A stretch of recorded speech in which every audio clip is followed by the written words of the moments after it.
નમસ્કાર મિત્રો, જય જોહર। આદિવાસી સમાજનો અવાજ કોઈ ન ઉઠાવે, અંબાજીથી ઉમરગામ આદિવાસી સમાજની પીડાઓની વાત કોઈ ન કરે, એટલા માટે માનનીય ચેતરભાઈ વસાવા ઉપર આ ભાજપની સરકારે ખોટો કેસ કરી અને એમની અંદર સરકારી પુરાવાઓ, સરકારી મશીનરી, સરકારી વકીલ આ તમામનો ખોટો દુરુપયોગ કરી અને 7 વર્ષની સજા ફટકારી અને આદિવાસી સમાજના યુવાનનો અવાજ દબાવી દેવાનો એક ખોટો પ્રયત્ન ભાજપની સરકાર દ્વારા થયો છે। ત્યારે ભાજપની સરકારને કહેવા માગું છું કે તમે એક ચેતર વસાવાને જેલમાં પૂરશો તો 1000 ચેતર વસાવા આદિવાસી બેલ્ટમાંથી, અંબાજીથી ઉમરગામ વચ્ચેના વિસ્તારમાંથી પેદા થશે।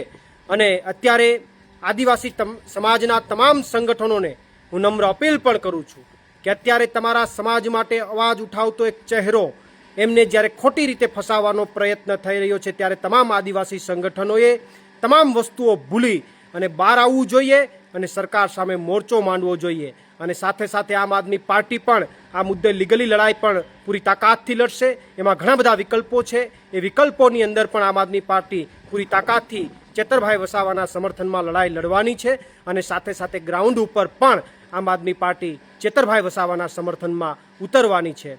આભાર। પ્રવીણ રામ, પ્રદેશ ફ્રન્ટલ અધ્યક્ષ, આમ આદમી પાર્ટી।